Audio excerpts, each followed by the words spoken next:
Eu me lembro de cada detalhe daquele dia como se fosse ontem. O vestido branco que minha avó ajudou a escolher, o cheiro de rosas que tomava conta do salão, a música suave tocando enquanto eu caminhava em direção ao altar.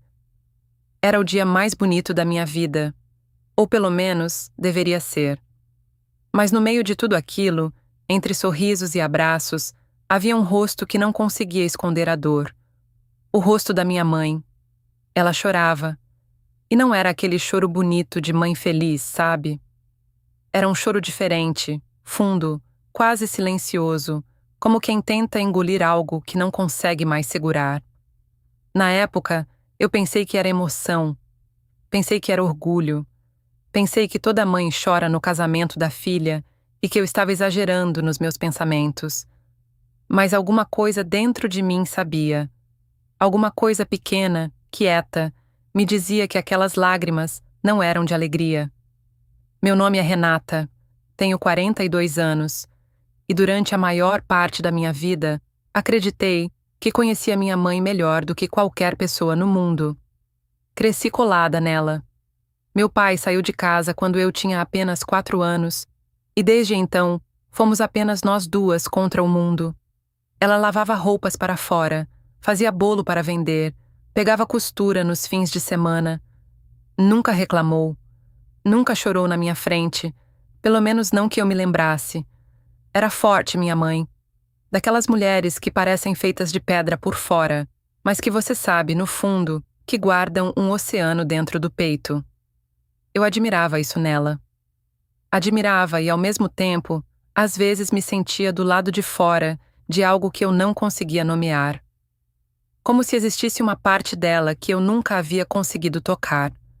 Quando conheci o Rafael, eu tinha 28 anos. Ele era arquiteto, filho de família tradicional do interior de São Paulo, educado, gentil, daqueles homens que abrem a porta e olham nos seus olhos quando falam com você. Me apaixonei depressa. Talvez rápido demais, mas quando você passa a vida inteira vendo sua mãe sozinha, quando você cresce com aquela lacuna onde deveria ter um pai, você aprende a reconhecer quando alguém é genuíno. E o Rafael era genuíno. Apresentei ele para minha mãe depois de 3 meses de namoro. Eu esperava que ela ficasse feliz. E ela ficou, sorriu, foi educada, recebeu ele bem. Mas havia algo. Um olhar. Uma hesitação pequena demais para ser percebida por quem não a conhecia tão bem quanto eu. Perguntei depois, quando ele foi embora. Ela disse que eu estava inventando. Disse que ele parecia um ótimo rapaz. E eu acreditei, porque queria acreditar. O noivado veio 1 ano depois. O casamento foi marcado para abril. Minha mãe participou de tudo. Escolheu flores comigo. Aprovou o cardápio. Ajudou a endereçar os convites à mão durante 3 sábados seguidos na mesa da cozinha dela. Parecia feliz. Parecia presente.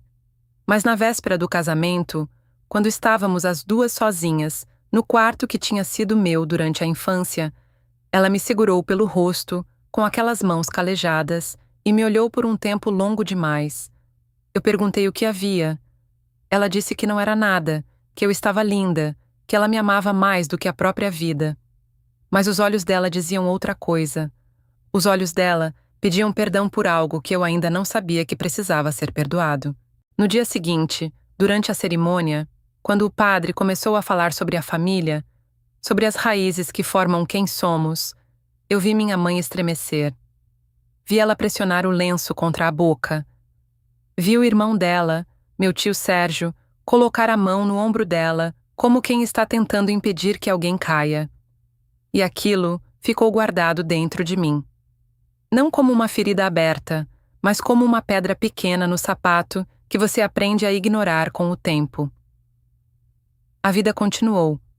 O casamento foi bonito, a festa foi animada, as fotos ficaram lindas, e eu arquivei aquele choro da minha mãe numa gaveta funda do coração, convencida de que um dia eu entenderia, ou que talvez não houvesse nada para entender, além de uma mãe emocionada vendo a filha partir. Os anos passaram. Rafael e eu construímos uma vida bonita. Tivemos 2 filhos. o Miguel e a Clara. Compramos uma casa no bairro onde eu tinha sonhado morar desde criança. Minha mãe ficou mais perto depois que os netos chegaram. Visitava toda semana, levava comida, ficava com as crianças para eu descansar. Parecia que a vida havia encontrado o seu ritmo. Aquele choro do casamento havia ficado tão longe que eu quase havia esquecido. Quase, porque toda vez que o Rafael e minha mãe ficavam numa mesma sala por tempo demais, eu percebia que ela mudava. Ficava mais quieta, mais contida. E ele, educado como sempre, parecia não notar. Ou fingia não notar. Nunca soube dizer ao certo. Foi numa tarde de agosto, 10 anos depois do casamento, que tudo mudou. Minha mãe havia passado mal, uma pressão alta que assustou todo mundo, e foi internada por 2 dias. Quando voltou para casa, ela estava diferente. Mais quieta do que de costume, olhando para os lugares como quem está fazendo as pazes com o mundo. Fui visitá-la numa quinta-feira, as crianças na escola, o Rafael no trabalho. Eram apenas nós duas, como antigamente. Ela estava sentada na varanda, com uma xícara de chá, e quando me viu chegar, me pediu para sentar ao lado dela. Havia algo na forma como ela pediu. Não era o pedido normal de mãe para filha. Era um pedido de alguém que finalmente havia decidido que o peso era grande demais para carregar sozinha. Ela começou devagar. Me disse que havia algo que carregava desde antes do meu casamento. Algo que tentou me contar na véspera, mas não teve coragem. Algo que havia jurado que levaria para o túmulo, mas que a doença havia sacudido por dentro e que ela não conseguia mais segurar. Eu senti o coração bater diferente enquanto ela falava. Senti aquela pedra no sapato voltar, maior agora, impossível de ignorar. E então ela disse, com a voz baixa, com as mãos tremendo em volta da xícara, ela disse que conhecia o Rafael antes de mim, que o havia conhecido anos antes, muito antes de eu trazê-lo para casa, e que entre eles havia acontecido algo que ela havia sepultado dentro de si com vergonha e silêncio. Eu precisei pedir que ela repetisse, não porque não havia entendido as palavras, mas porque o significado delas era grande demais para caber de primeira. Minha mãe, o Rafael, antes de mim. Ela me contou que havia conhecido o Rafael numa época em que ele era mais jovem, quando trabalhava num escritório, perto do mercado onde ela fazia entrega de costura, que ele havia sido atencioso, que a havia ajudado num dia em que ela carregava peso demais, que uma amizade nasceu, e que dessa amizade, numa noite que ela descreveu com a voz partindo ao meio, havia nascido algo que os dois nunca deveriam ter deixado acontecer.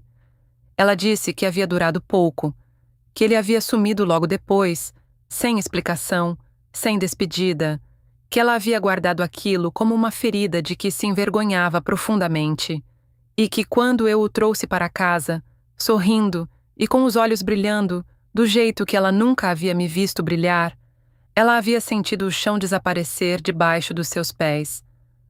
Fiquei em silêncio por um tempo que não sei medir. Minutos, talvez. Ou talvez horas.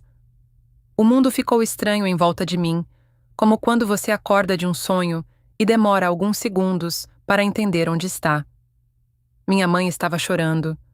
O mesmo choro que eu havia visto no meu casamento, agora sem véu, sem flores, sem música para cobrir.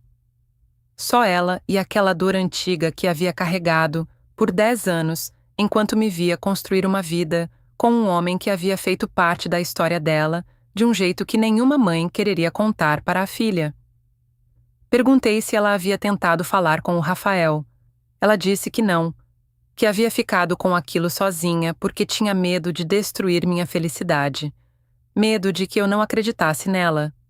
Medo de que eu achasse que ela estava inventando por algum motivo que ela mesma não sabia nomear. E que o choro no casamento havia sido exatamente aquilo. A dor de uma mulher que sabia de algo e escolheu engolir para não machucar a filha. Fui para casa diferente naquele dia. Sentada no carro, antes de ligar o motor, com as mãos no volante, precisei respirar fundo por um tempo muito longo. Havia um furacão dentro de mim, e eu não sabia ainda qual era o nome dele. Era raiva? Do Rafael, que jamais havia dito nada? Era dor pela minha mãe, que havia carregado isso enquanto sorria para mim toda semana? Era medo do que aquilo significava para o meu casamento, para os meus filhos, para a vida que eu havia construído tijolo por tijolo? Era tudo isso ao mesmo tempo, misturado de um jeito que não tinha forma nem direção. Quando cheguei em casa, o Rafael estava preparando o jantar. Me perguntou como minha mãe estava, e eu o olhei por um momento diferente de todos os outros momentos anteriores. Olhei para ele como quem está tentando enxergar o que estava escondido atrás de um rosto familiar. Esperei as crianças dormirem. Serei honesta, não sabia o que ia dizer. Não havia script para aquele momento. Não havia manual. Me sentei do lado dele no sofá e disse que havia conversado com minha mãe. Vi o corpo dele mudar antes mesmo de eu terminar a frase. Aquela mudança sutil que só uma esposa nota depois de 10 anos, um enrijecimento pequeno, quase invisível, nos ombros. Disse o que minha mãe havia me contado. E então ficamos em silêncio. E naquele silêncio, a resposta veio antes de qualquer palavra, porque o Rafael não negou. Ficou olhando para as próprias mãos por um tempo e depois levantou os olhos para mim com uma expressão que eu nunca havia visto nele. Uma expressão que misturava vergonha com algo que parecia ser alívio, como se ele também houvesse carregado aquilo por muito tempo. Ele confirmou. Não com detalhes, não com desculpas elaboradas. Disse que havia sido jovem e irresponsável, que quando me conheceu e percebeu que minha mãe era minha mãe, havia entrado em pânico, que havia pensado em falar, mas não sabia como, e que o tempo foi passando e ele foi acreditando que o silêncio era a opção menos destrutiva. Disse que me amava. Disse que amava os filhos. Disse que não sabia o que mais dizer, porque não havia palavras certas para aquela situação. E eu, que havia chegado ali, com um furacão dentro do peito, me descobri estranhamente calma. Não porque não estava sentindo, mas porque a dor era tão grande que havia passado para outro lado, aquele lado silencioso, onde as coisas ficam quando são grandes demais para serem gritadas. Nos dias que se seguiram, minha cabeça foi um campo de batalha. Havia momentos em que eu olhava para o Rafael e via o homem que havia me dado 2 filhos maravilhosos, que havia segurado minha mão quando minha avó morreu, que havia ficado acordado comigo nas noites de febre das crianças. E havia momentos em que eu olhava para ele e via um estranho. Alguém que havia guardado um segredo que envolvia a minha mãe, a mulher mais importante da minha vida. E havia escolhido o silêncio por 10 anos. Fui até minha mãe novamente. Ficamos sentadas na mesma varanda, com o mesmo chá, mas o mundo havia se reorganizado de um jeito que nenhuma das duas tinha pedido. Perguntei a ela se ela havia me perdoado. Ela me olhou com uma cara de quem não havia entendido a pergunta. Disse que não havia nada para perdoar, que eu era a última pessoa do mundo da qual ela precisava de perdão. Então perguntei se ela havia se perdoado, e aí ela ficou quieta por um tempo, e aquele silêncio respondeu mais do que qualquer palavra poderia ter respondido. Fiz terapia, fui sozinha primeiro, depois o Rafael foi também. Conversamos coisas que 10 anos de casamento haviam deixado guardadas em lugares que nem sabíamos que existiam. Foi difícil. Tem dias que ainda é difícil. Mas aprendi algo nesse processo que ninguém havia me ensinado antes, que as pessoas que amamos carregam histórias que aconteceram antes de nós, histórias que moldaram quem elas são de formas que às vezes elas mesmas não sabem explicar. Minha mãe não era culpada de ter vivido. O Rafael não era um monstro por ter sido humano antes de me conhecer. E eu não era obrigada a fingir que aquilo não havia sacudido tudo o que eu achava que sabia sobre a minha vida. Hoje, minha mãe e o Rafael têm uma relação diferente. Não perfeita, mas honesta. Existe um respeito entre eles que antes era forçado e agora é real, construído sobre a ruína de um segredo que quase destruiu tudo. Minha mãe sorri mais quando está com os netos. Parece mais leve. Como alguém que depositou um peso que havia carregado longe demais. Às vezes, eu a observo segurando a mão do Miguel ensinando a Clara a fazer bolo, e penso em tudo que ela guardou para que eu pudesse ser feliz. Penso no choro daquele dia de casamento, naquela mulher sozinha, no banco da frente da igreja, engolindo uma dor que eu levei 10 anos para entender. E meu coração aperta. Não de raiva, de amor. Aquele amor complicado, imperfeito e absolutamente real que só existe entre uma mãe e uma filha. Não sei se fiz a escolha certa ao ficar no meu casamento. Não sei se algum dia vou parar completamente de pensar no que poderia ter sido diferente. Mas sei que a vida raramente é uma história simples. Ela é cheia de camadas, de segredos enterrados, de pessoas tentando fazer o melhor com o que tem. Minha mãe tentou, o Rafael tentou, e eu, do jeito que sei, também continuo tentando. Todo dia. Aquele choro no meu casamento finalmente tem um nome agora. Não é um nome bonito, mas é verdadeiro. E às vezes a verdade, por mais que doa, é exatamente o que precisamos para finalmente conseguir respirar. E você, se estivesse no meu lugar, o que teria feito? Teria conseguido perdoar? Deixe nos comentários. Às vezes, saber que não estamos sozinhos nas nossas dores é a coisa mais poderosa do mundo.